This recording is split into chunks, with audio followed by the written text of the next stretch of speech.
Module 1. Movement and music working together to create a healthy child. As educators, we often marvel at the natural inclination of children towards movement and music. It's not just an instinctive urge. It's a critical component of their development. The research backing this is robust and multifaceted.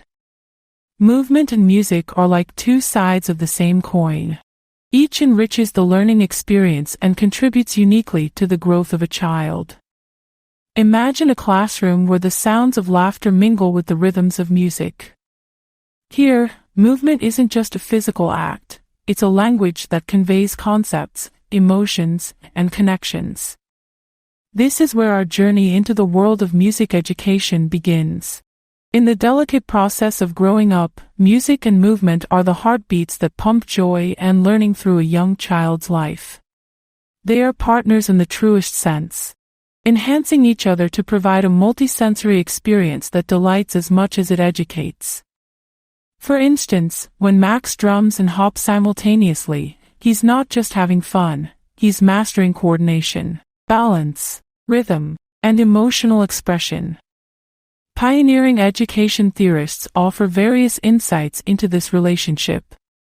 They provide us with a spectrum of philosophies, from Piaget's cognitive milestones to Montessori's self-directed learning, each underscoring play's critical role. Codely and Dalcroze, for instance, emphasize the intrinsic value of music in education, advocating for an approach where movement is an extension of musical expression. They would argue that the connection between movement and music is based on mutual enhancement and shared joy.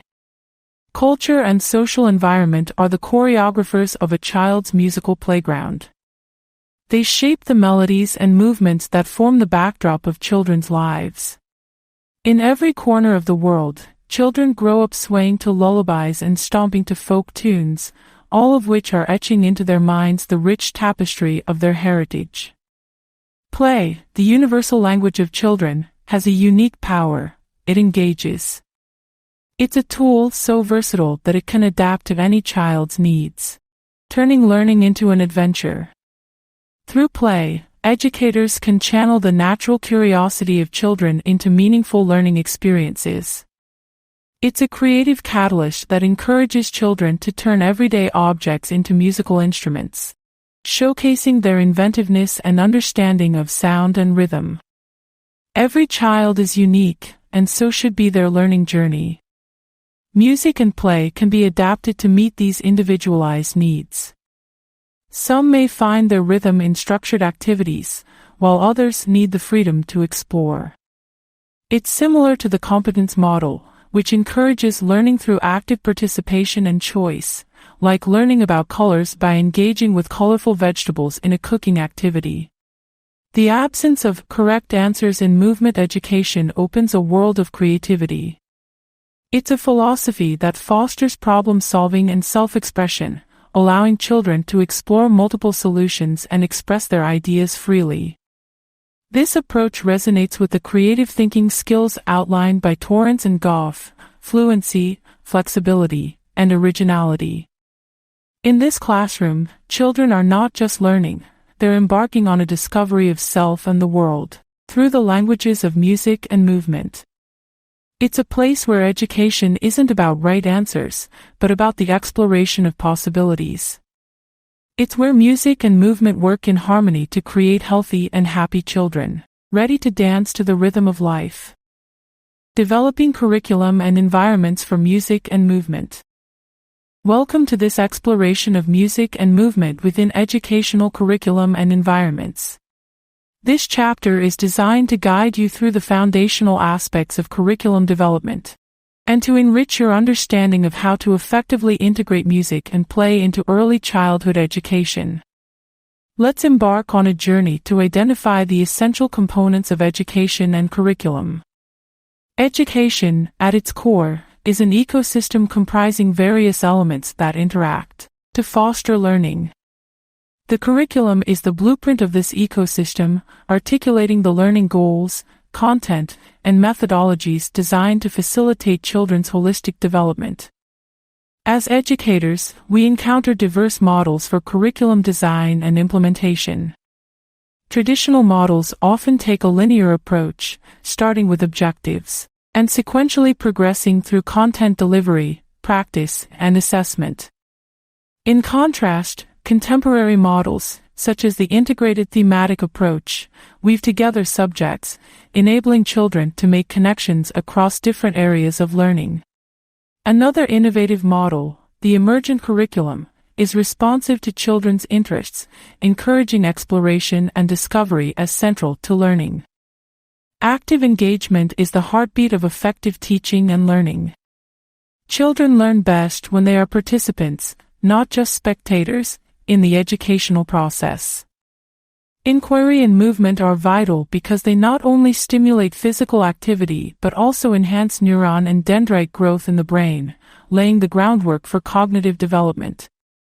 When introducing music, consider the most natural and engaging methods.